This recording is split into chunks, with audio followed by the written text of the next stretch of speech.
I'm Janet Macaluso, the author of the best-selling book Beyond Business as Usual, and today I'll be talking with Tom Palmer. He's the founder of the Developmental Leadership Institute, and both Tom and I were fortunate and blessed enough to learn directly from Carol Sanford, who was one of the great and founders, I believe, of regenerative business and that paradigm where we're developing your people, your places, and your causes through a regenerative lens. Some of her work people would call dense and not too accessible, but Tom and I have found our own way to navigate through that. And what we're going to share today is the ABCDE effective change framework. And I will confess some of the mistakes that I have made before I learned the regenerative paradigm. So forgive me, Father, for I have sinned. You'll hear that part. And if you appreciate us creating this type of content, please gently tap that button and grab your coffee, your tea, or drink and join us. Tom, it was great talking to you. And I was telling you that I had written my book, Beyond Business as Usual. And then we realized that was such a great conversation. Why don't we have a chat on this, especially since we've both experienced and learned from our late mentor, Carol Sanford. And so I'm not you, you're not me. How you interpreted and processed whatever you learned. I took my learnings and put it in a very basic book here. But I thought that's what we'd have a conversation on, given that we both have that as an experience and we both in learning and development and work in business. I'll stop that and see if you want to add anything about yourself before we dig in.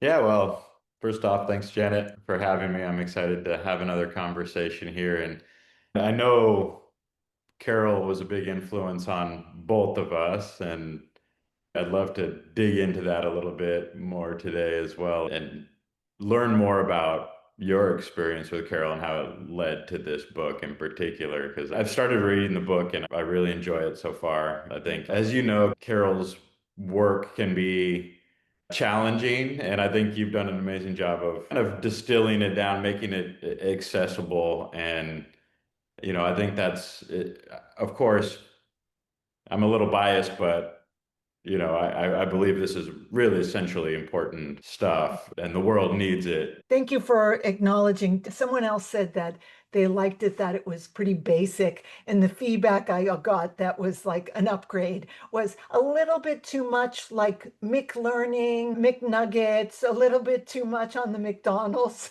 metaphor. But other than that, it's been getting some good feedback. And I thought we will keep it simple in terms of just trying to, like you said, Carol's work can be pretty dense. So, in fact, I thought that this first conversation we would talk kind of under the hood about Carol's research that she did. She called it the Harvard Change Pentad. And she shared with us, as part of her learning community, a research paper that she wrote. And it was based on a longitudinal study at Harvard with the departments of, I think at the time it was management, psychology, and education. And they took the most intractable cases. So people who maybe were in jail, people who had addiction problems, alcoholism, some type of problems. And they somehow intervened, but they followed them over 13 years. And what came out of that paper that she shared with us was the findings of what she said real transformational change means. In the book, it's actually on page of the hardcover, it's on page 19, so I might refer to that.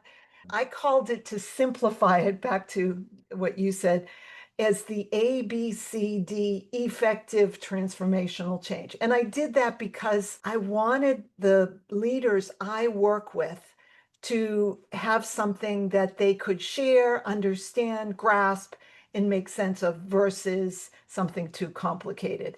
Do you remember that study that she shared Yeah, with us? I do. Yeah, yeah. And I love your kind of reframe of it with this ABCDE.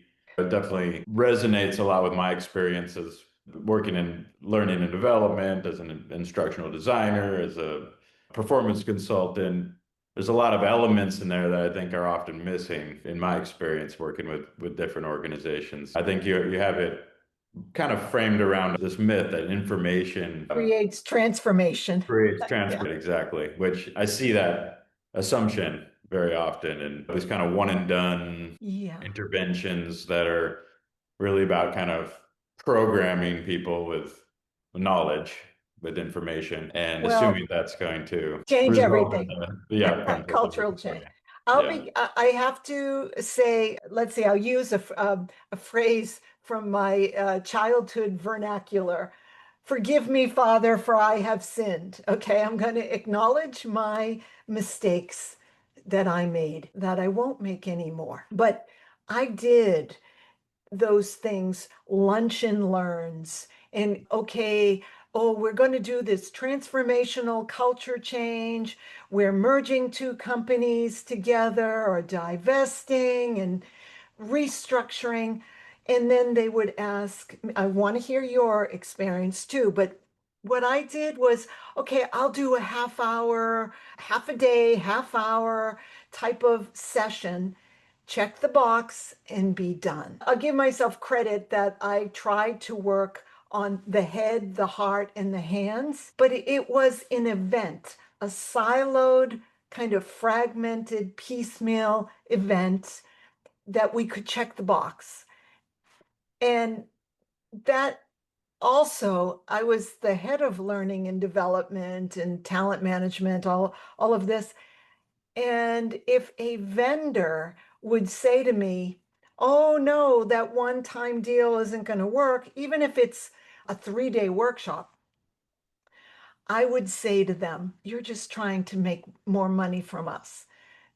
You don't really need that. I see that I was wrong there. I see that learning and true transformation requires a gestation period and an environment for growth. So I was wrong. I'll be curious if your world and the people who, hire you, Tom, if they expect the same. But that's where I've changed after my experience learning from the great Carol Sanford.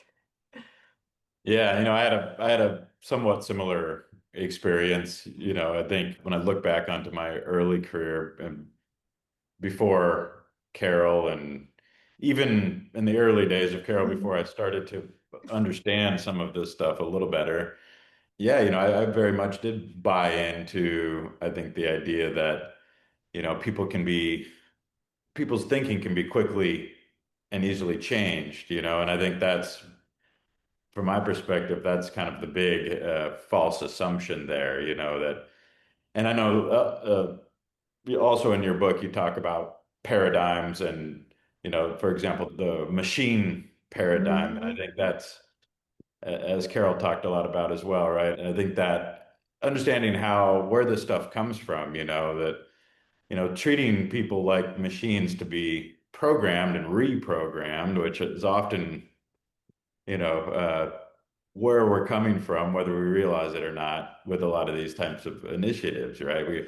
We assume that people's thinking can be changed like we're updating the software on a Just computer. open up the head, replace the batteries, and put in Yeah. a new operating system, Yeah. whatever, right? Exactly. And the reality is that people just don't work that way. Our we're full of, you know, we're full of stories that are it's much more complex. We're complex Mhm. living systems, and we have competing narratives in our heads, and we have competing beliefs and a lot of unconscious stuff going on. And it's not that easy. It's not that quick and easy to change how somebody's thinking. It takes time, and it takes a lot of work.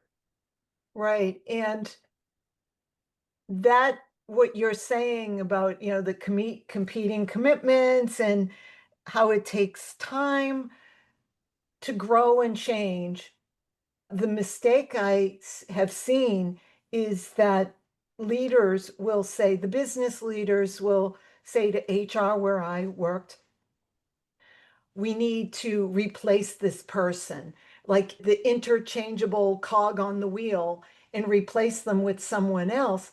We bring in a new person, but there's still this complex living system with desires and motivations and competing commitments that in maybe a high-strung nervous system that is too reactive.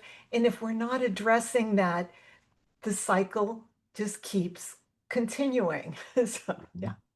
Yeah, absolutely. And also they probably were performing to some degree in their interviews and their, you know, we see a certain side of them as we're hiring them, but we don't see the whole, we don't really know them. And so, it's hard also to hire for a certain mindset or certain way of thinking because again, I think another assumption is that our views and our thoughts and beliefs are consistent.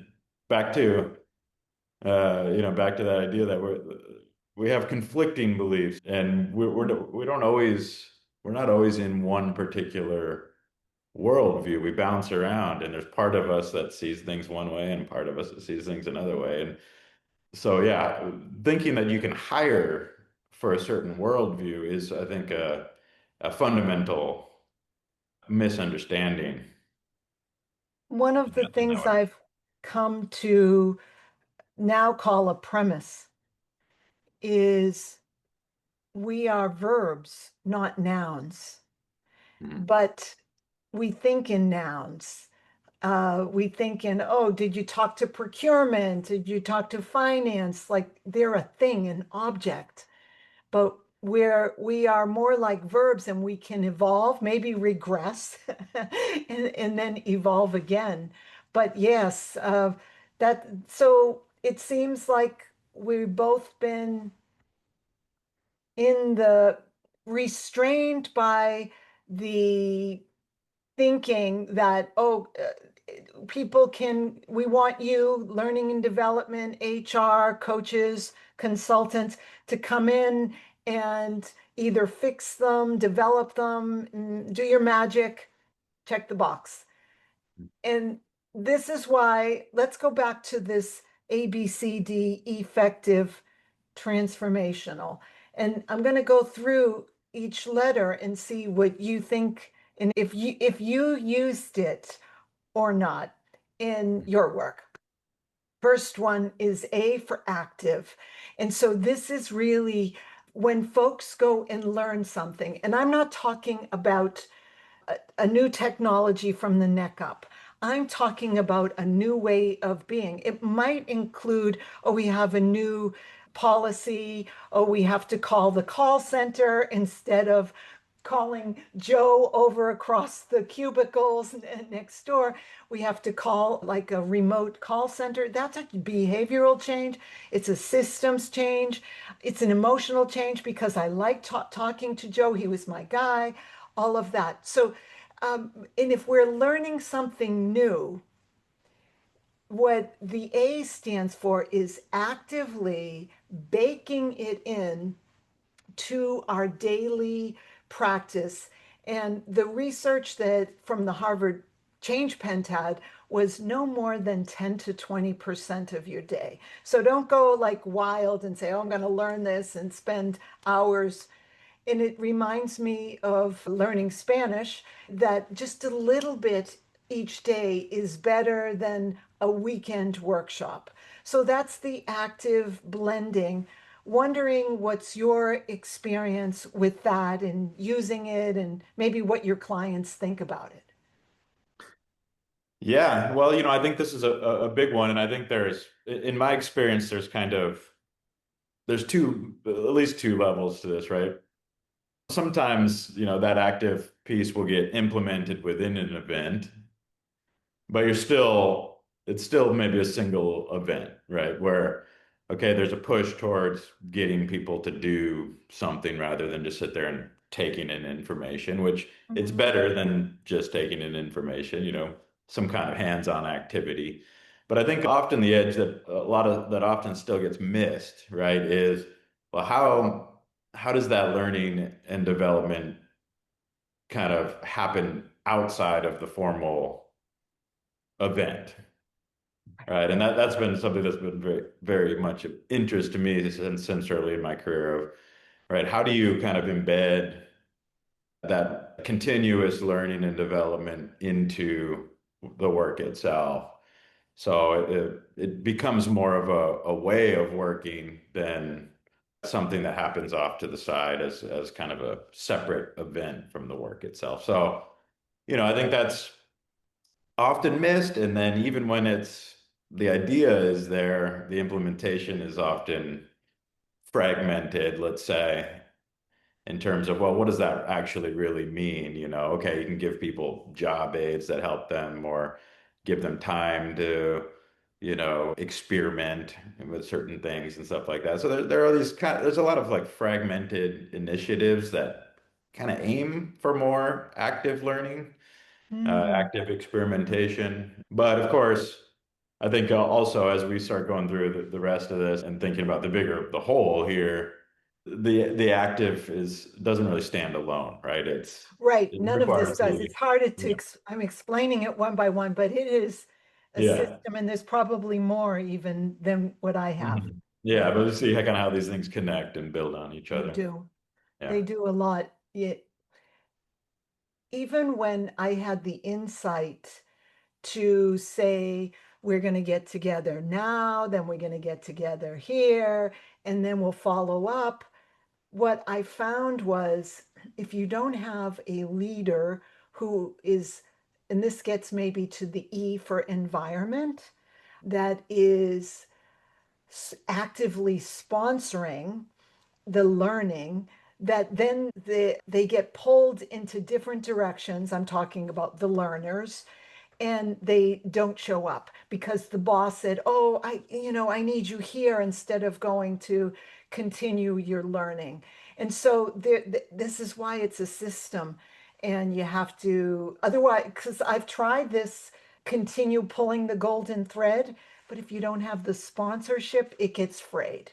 That's my experience. Yeah, I know. That's the big one that, it's not so easy to answer because it's how do you get that buy-in on the level you need and that support because it's otherwise things get kind of collapse into very functional, well, we got all this stuff to do and we just need to get it Mhm. done and we're not really thinking about learning through that process, and so I'd be curious, like, how do you, when it comes to that active piece, I mean, I'm thinking back to when I first started learning about experiential learning theory, for example, which is one of the experiences for me that kind of turned me onto this whole field because I was really, really found it fascinating. And this whole idea of learning by doing really resonated with my own experience and frustrations with with education and training. But anyway, I'm curious, like in that theory, one of the complements to the active experimentation is the reflective observation. I'm reminded too of a quote that I've referenced quite often, which is from John Dewey, which is, "We don't learn from experience; we learn from reflecting on There experience." you So, go. how do you see that reflecting piece going along with the active piece? Well, I think I would say for choose your clients wisely. And I think I'm a better fit and with what I call conscious leaning leaders, leaders who know the value and they're willing to do the work and actively, let's say in their team meetings, or maybe it's a retreat that they have every quarter, monthly, whatever it happens to be, but they're the ones that are advocating, role modeling, and they know the work. we don't know their actual work. Where I've seen, I believe, a mistake in folks who are seeking to regenerate the work. They're using regenerative is now like a big buzzword. I see them talking about nature and save the whales and I'll say it wrong, the mycelium root system of forests and all of that. And that's beautiful. I get it. That doesn't really apply to the work that folks are doing in their specific departments to move the business along, whether it is in operations or customer facing. And so I think that the reflection that John Dewey talked about, if we can reflect on the work that we're doing, and that's where I think I found so much value doing this work with Carol because she talked about value adding processes. And of course, now I grew up in business and we call them value added processes. And Carol's would then correct me and others who said that and said, oh, that was because we, in her good work, I think this was with P&G, they had academics coming in and doing writing based case studies about that good work they were doing. And they reduced it to simplify it to value added. Well, value added seems like one time I add value and it's done, fragmented and piecemeal. And what she was saying, continually adding value, and then once you have results, you upgrade the whole system again and continually adding value. And so the reflection back to this is how can we, and this really goes to, I'd say, the coaches, consultants, HR people, how do we upgrade our game so that we're asking questions about real work that they can appreciate and value instead of they're going off, they're going to go in the mountain and see nirvana and all this, and now the real world. No, we want to embed learning in the flow of work.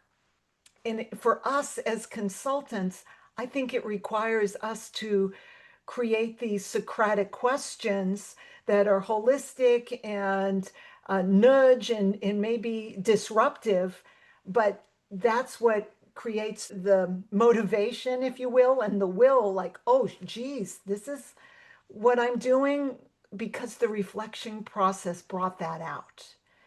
And if we can create those questions and ask folks to answer them with ruthless rigor, you don't need an expert 360-degree feedback or best practices to tell me the answer. I'm internally shifting and while I'm working on my work. Long-winded, but reactions to that. Yeah, I think one thing coming up for me as I'm listening to you, I think it's interesting because I know you kind of come from a business background, and I'm kind of coming from an education background, Mm-hmm. and we both have this experience in organizational learning and development. But one thing that I'm seeing more clearly is so from the education side, often there's a disconnect from any kind of value adding process, right? As a student, as a learner, you are really more of a consumer, right? Mm. And maybe you're studying for some future career, but you're not really engaged in a value adding process as clearly, at least. You could argue against this, of course, but as clearly as you are when you're working in an organization, right? And you have customers and you know stakeholders. So I guess that what I'm one pattern that I just kind of lift up here is that a lot of times we come from this experience of learning as something again disconnected from that value adding work.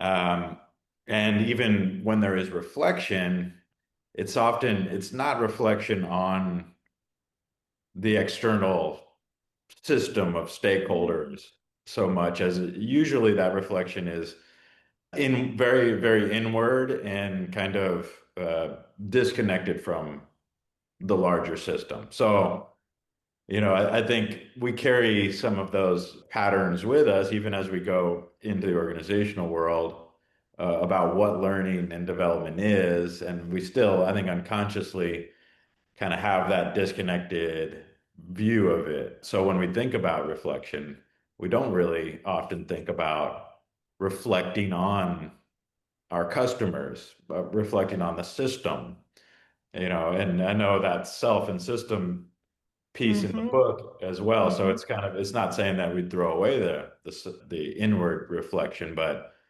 I think for many people, just the concept of reflection is only focuses there, and that maybe that's part of the reason why. Right. And I mean, I used to do that. I did a lot on emotional intelligence, and that's the self. And I think it's really important to have self awareness and self managing capabilities. But what we know, not from the mechanistic or the behavioral or even the do good sensitive human potential movement, that we are now in the paradigm of a living systems economy, meaning that I am a dynamic living system. Together we are a living social system, and we're talking and we live in our communities and in the world. And this past weekend, I'm here in Boston, and this past weekend, I couldn't really go out because of the smoke and pollution from Canada. They were having fires.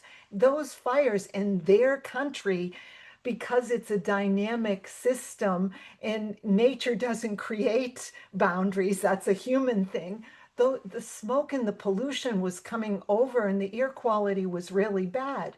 So we do need to, I think it's an unnatural event if we isolate the learning and just say, oh, it's only about me. And Gurdjieff would call it internal considering, because we can't separate ourselves from the system that we're nested in. So I think that's important. And again, I don't know that much about, well, I have a master's in education, but I've used it in business.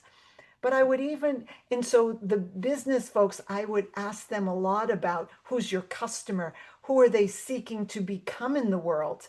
Not did you create this to the specs and the recs, the thing? That's a noun again. But who is your customer seeking to evolve into, verb, into the world? And if we can, whether they're children and we're trying to help them grow and evolve in their nested system in their world, then you think about what they'll need. But in business, you also do that with your customers.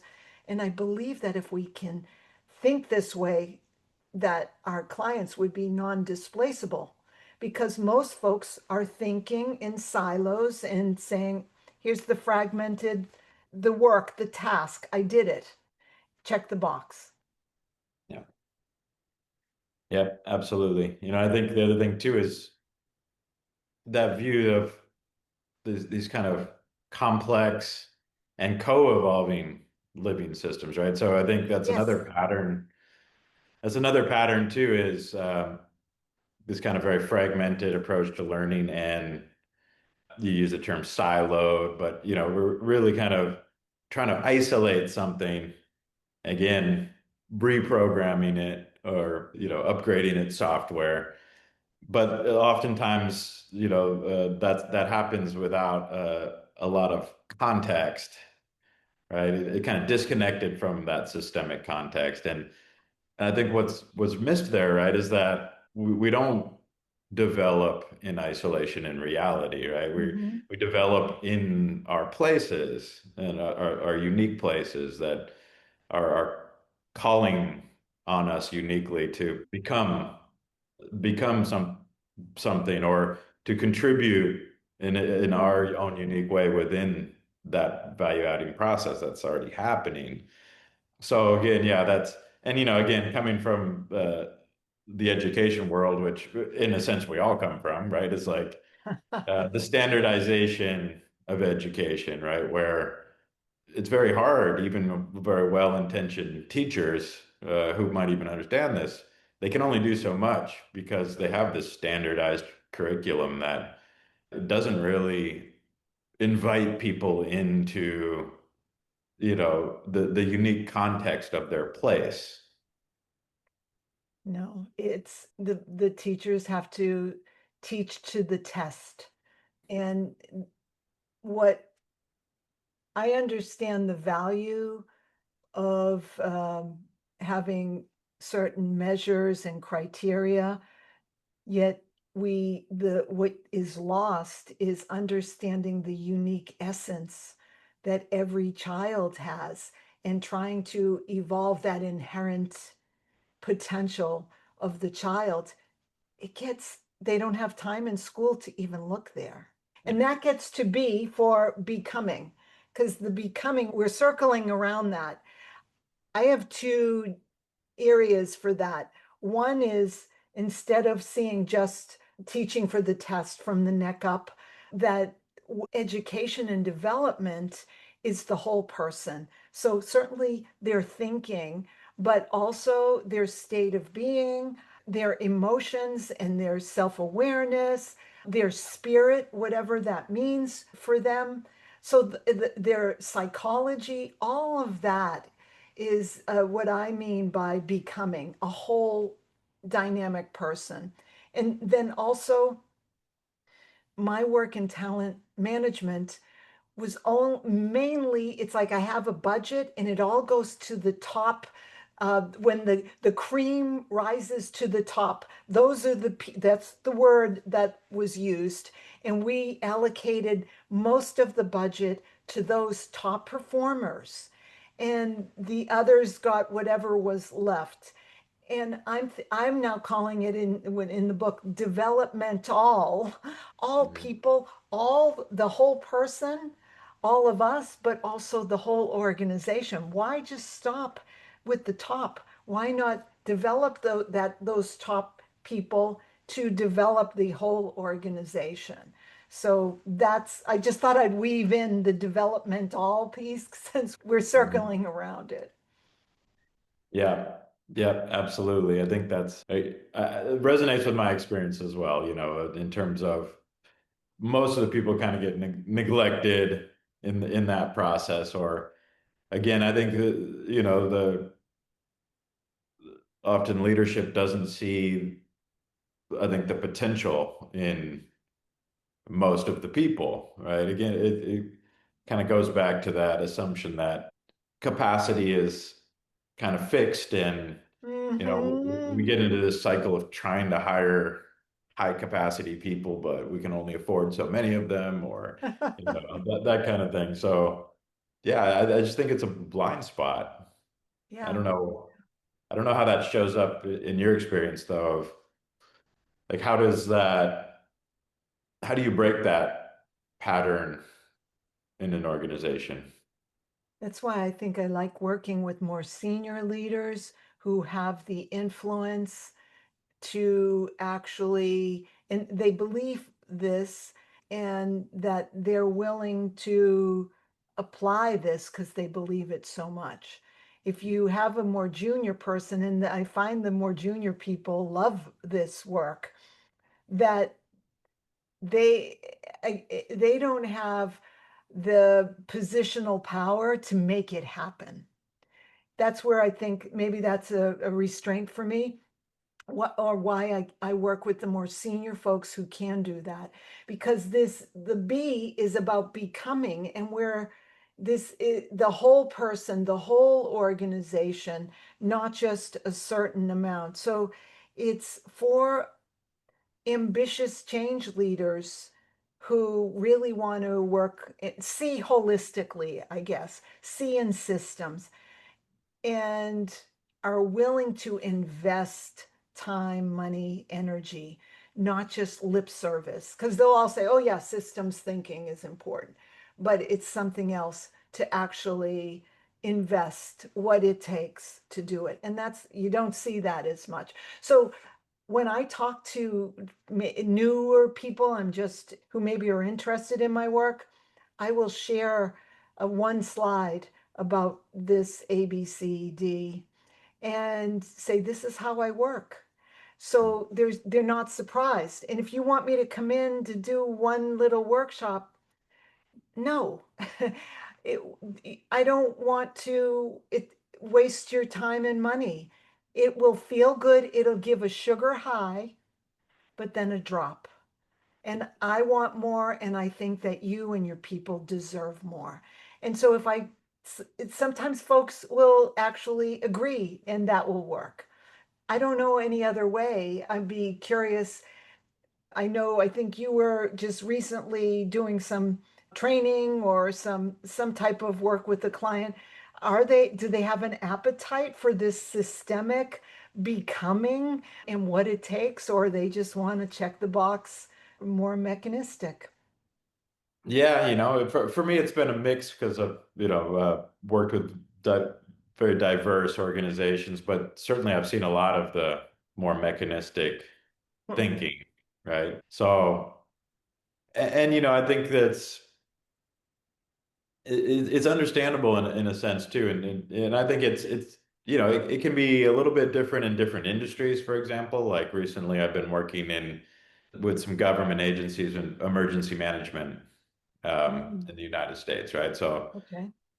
these are people who have very serious jobs, right? Life or death. Yes. Life or death jobs, very dangerous. They all know people who have died. Mm, It's like probably the closest thing to war outside of real war, almost, So it's, you can kind of see like how that kind of leads to somewhat of a very kind of standardization and things have to be kind of tightly controlled and maybe there's they can't afford the luxury of taking a step back or in their minds anyway, right, taking a step back and reflecting on the bigger picture or mm, how the system as a whole is in a process of becoming. But even saying that, I think you really have to kind of meet people where they are and try to understand their world, and for me that was a new world coming into that emergency management space. And I think if you do that, you do start seeing that even underneath some of the veneer of the which can appear very mechanistic in a sense, right? There's also, I think, openings to help people reflect, mm, you know, and I think now too, like in general, I see a lot of people starting maybe to think more about just because I think we're in this period of such transformational change already, right? It's not that we're looking for transformational change. We're in it, whether we want to be or not. And, I think there's going to be resistance to that, but also I think more and more people are starting to ask bigger questions because that's just the context of the world. Like, we don't know, in most cases, we don't know how our industry is going to be transformed in the next 5 to 10 years, but we know it probably will be, right? And we don't know what kind of jobs will be available, and we don't know, how this new technology is going to impact our roles and all these kinds of things. So I think right now we're in a unique moment where people are naturally gravitating towards some of these bigger questions that maybe beautiful. didn't get asked very often not so long ago. It's beautiful. It's the liminal space I think we're in now, like the butterfly is still the caterpillar, not a caterpillar, well, in the chrysalis, right? Mm. And that is the most fertile time for learning. I get it. And I think the right thing to do is when there is a crisis, you don't have time to sit around in a circle and journal or reflect, which are some of the practices we've used. But I have a dear family members who've been in the military, and I know they use after action reviews, Mhm. certainly in sandboxes and all of these things because they want to learn. So there are ways. That's the C for cadence. What is the cadence of learning instead of just we did it and we wrote a report and we're done? That if the expectation is that this is C and D, there's a cadence, and D is duration.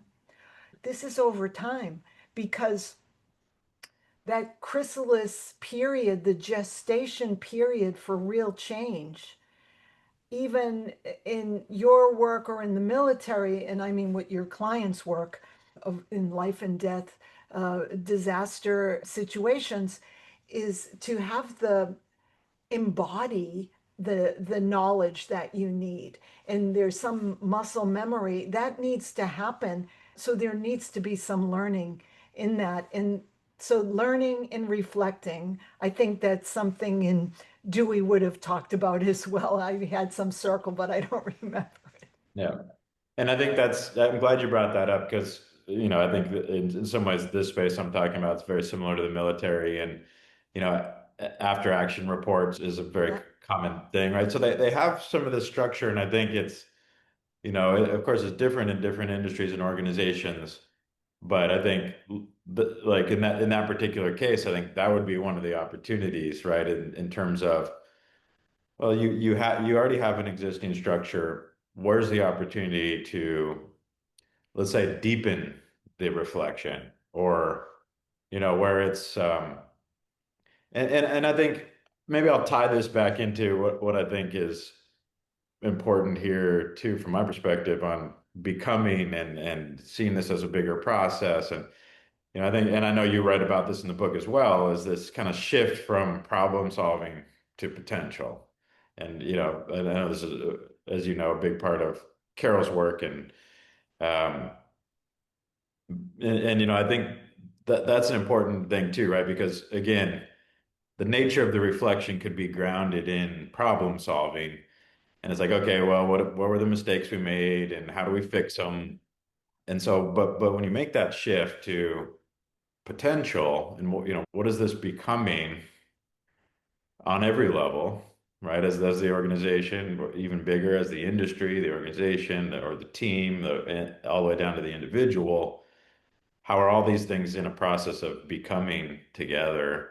beautiful. And how does that relate to potential? Then you start asking different questions, Right. and even that same structure can start to catalyze a different quality of reflection.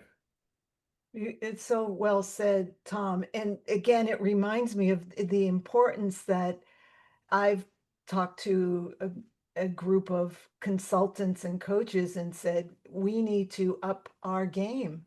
So the folks we're talking about, whether in the military or in the government and working on life and death situations, for example, they have these routines, a cadence of routine already in place. That's great. And then are they asking the questions? Are they just, to your point, plugging the hole and reacting to the hole? Or in the book, I call it whack-a-mole. A mole pops up like in that game, and you just hammer it down. But then now another one pops up. And I've seen organizations that actually reward people for that firefighting culture. And what we're asking is, yes, we do need to solve the problem. Yet, if that's all we're fixated on, we're leaving potential, leaving learning and potential on the table because someone has to be thinking about potential in the next stage of potential. But if all we're focusing on is that we're not going to evolve. What's your thought? Yeah, absolutely. And I was just thinking about, I think maybe it's especially true in like a dangerous situation. I don't know, but I think probably true in most situations now in the sense of this idea of, well, I think when you're in this problem solving mindset, for example, it's all about speed, and Hmm. you get sucked into, oh, we got to move fast and we got to solve problems fast and kind of stay out ahead of the problems. So of course there's some anticipating problems and things like this too, but I guess I was just thinking a little bit about how the shift to potential relates to slowing down, which I think is kind of counterintuitive in a world that in some ways is speeding up and you know but I also think there's something important there in terms of our capacity to manage this rapid change and increasing complexity, how that capacity relates to our ability to slow down and to see potential instead of just trying to go faster and faster, trying to stay out ahead of change. So I'm Well, curious how yeah, that shows thank up for you. you. Maybe in another conversation, we'll talk about frameworks because they play such a critical role. But what we learned in terms of these systemic thinking frameworks, I have this on my table. I often share. It's a paperweight. And what I say are these kind of ancient geometric shapes that we have learned. Um, they help us see through different angles. So we're getting a systemic picture. And so that could be something we talk about. But it's a way to organize and order complexity. And so that is something. And also, what I've been doing more and more of is bringing in the somatic, the body that we kind of don't pay attention to. We pay more attention to the thinking and the doing, but that the body is kind of we get fixated on something, and when we're fixated, our eyes kind of narrow and our focus sharpens on some point. I wrote about this in my master's thesis on airline pilots in a cockpit situation. And when you're so focused on the light that's blinking and it shouldn't be blinking, and what's that, they lose the system's view and they end up, in this case, crashing because they weren't paying attention to the fuel gauge. But so, what I have my leaders do when they're talking about something really fixated, let's look, step back and just move your eyes left and right, or up and down, and make a big circle. And what I'm doing somatically is that in the jungle, in prehistoric man would be fixated on running away from the tiger and wouldn't be looking around at the forest and the trees and the mountains. But if we can tell our bodies by looking around, you're safe, you're lowering that nervous system anxiety. And I'm using those little practices that there's a lot of this. I mean, now, if you think just about the dopamine fix of the phone, and that how many times we're in a line or in a shopping or in a red light, and we all grab our phone for a fix. And what I'm saying is instead get a perspective, a wider perspective, that versus that narrow one, because that will help us have a systems view. I don't know if I made any sense there, Tom. Help me out. No, absolutely. I mean, I can reflect on my own like kind of personal practice. For example, one thing I find very helpful for me, just in general, managing my energy and so on, is using a timer when I work and taking short little breaks, stepping outside, scanning the horizon, Even if it's just for, Yeah. a few seconds, 30 seconds or something, getting kind of a rhythm of doing that. And then, maybe at some point during the day, get some exercise, take a walk. But even those little, like that little practice in specifically has made a big difference for me. And I find the quality of my energy throughout the day, if I do that, is so much better than if I just kind of plow through the day and, grin and bear it. Yeah, work on Zoom on, and I'm in my basement, have a little bit of light here. But Yeah. yes, those, and what I try to focus on, what are the transition moments, waiting for the coffee to brew or in between meetings where you can take a breath, center, get some sunshine, those types of things Yeah. to recalibrate recalibrate the system, center, find your presence again. Otherwise, we're just Yeah. that mechanistic rat on the wheel, right? And then Yeah. finally, this gets to want to just close it is environment. And that's the E. And the environment is that this is really hard work, but I think it's worth it. And having other folks, you and me and others who are willing to do the hard work and reflect on ourselves, take time, think differently, having, I've heard this line, you are the average of the five folks you hang out with in weight or income or intellect. So having those folks around, which also in business means the team needs to be going through this. You can't have just one person, reading the book, learning, practicing, doing all this, going certain reflection things, and then they're all alone. It takes a whole system. And so, how do you see that happening in your world? Yeah, I think